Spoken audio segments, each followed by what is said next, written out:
Alright, good evening everybody. Welcome to the week 8 vlog on chapter 7. Our focus question is, what are structural weaknesses on the 0 to 100 scale and how does it create inaccuracies in our grading? And then how does the use of the 0 to indicate missing work create inaccuracies in our grading? So through reading the chapter, it was a lot of stuff that is pretty intuitive. Right, so the biggest challenge that I thought of before reading, and then I saw it was in the reading as well, is that with that scale, different teachers grade differently. Right, so on page 79, it said, when teachers use the 0 to 100 scale to score student work, there was an enormously wide variance from teacher to teacher. And I think that's to be expected because each teacher has their own style. There's teachers that are more strict, teachers that are less strict, and some will grade based on formatting versus others it's just knowledge and correct answers, and some will show grade the student work and some will just grade the student answers depending on what class it is, of course. And I think all of that just creates a lot of discrepancies. So within a department, within a school especially, there needs to be some sort of cohesion, and going back to what we talked about last week, I think grading without bias and just focusing strictly on what the student has shown that they know would be a really good way to kind of combat that, right? Another weakness of that 0 to 100 scale is the actual 0 itself, and that kind of leads us into that second focus question as well, where I'm guilty of it, and I think pretty much all teachers have gotten into this habit of, if a student doesn't do something, then they get a 0. And what that tries to show to the student, to the parent, and to everybody else is that they didn't do it. But what it actually shows on the grade scale is that they know 0% of the information. And that's almost never the case, right? Students, even with their prior knowledge, will know something about it, right? So maybe in some cases a 0 is not the way to go. Excuse me.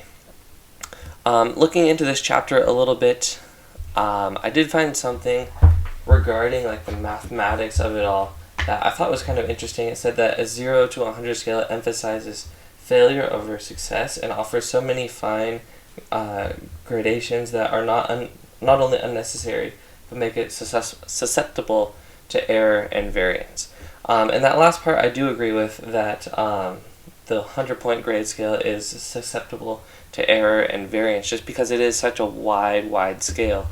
But on page 81, it says that our scale allocates 60 of its 100 numbers, 0 to 59, to the failure scale, while only 40 numbers, 61 to 100, are allocated to passing. And while that is true, I don't know how valid of an argument that really is, because if a student enrolls in a class and they are trying to pass that class, if they only know 59% of the information, then I'm not sure if they deserve to necessarily pass, right? Or even if you just say, oh, they only did 59% of the work, even if it was all right, I still don't know if they're really qualify for passing, right? So when a student is taking a class, they're expected to, number one, do the work, and number two, to understand most of it throughout that course. So I see what they're going with there, but I'm not sure how much I agree with that, and I'm interested to hear what you guys have to say as well. Going down to these other focus questions here. If you've assigned a 0, was it primarily to affect students mathematically or psychologically? And I think the correct answer should be, well, actually, I don't know if mathematically would work either, just because of the reasons I already said. So usually it's psychologically. Sorry, I almost said physiologically, but psychologically, because I want students to see, like, oh, hey, you didn't do this, and then if you do it, then I'll give you a score for it, right? So it's kind of an indicator of, like, hey, you don't have a score for this because you didn't turn it in. Students would see that and then they would correct it. So it's a way to correct them. It's kind of how 0s go in my class, and then if they choose not to correct it, then I'll choose not to change their grade and it'll stay at a 0. So that's kind of the understanding we have, which isn't necessarily perfect, and I have a lot of things that I would like to change about that.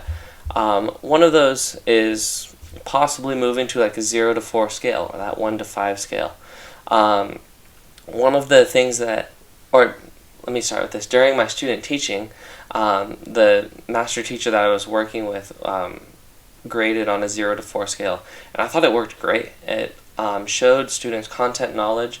They weren't penalized as harshly for missing assignments, and I think they were graded a lot more accurately in that way. One of the problems that I saw, though, was the buy-in from the students and from the parents, and from other teachers as well. She was the only teacher at the school that used that grading scale, and while I thought it was great, the students were kind of confused by it, and then the parents didn't really understand that there can only be those 5 things, a 0, 1, 2, 3, or 4. So I think in order to enact something like that, large scale, there would need to be more understanding of what that means, and more buy-in from everybody involved. But I do think that using a 0 to 4 scale or a 1 to 5 scale would be more accurate, more equitable, and more motivating than a 1 to 100 scale or 0 to 100 scale. And the difference between 0 to 4 and 1 to 5, I don't really see that much of a difference. It is possible that a student does actually know 0, rare, but still possible. So I think that 0 to 4 or like a 0 to 5, kind of a hybrid of both scales, could be an interesting way to go. But yeah, so good chapter. Interested to hear what you guys have to say.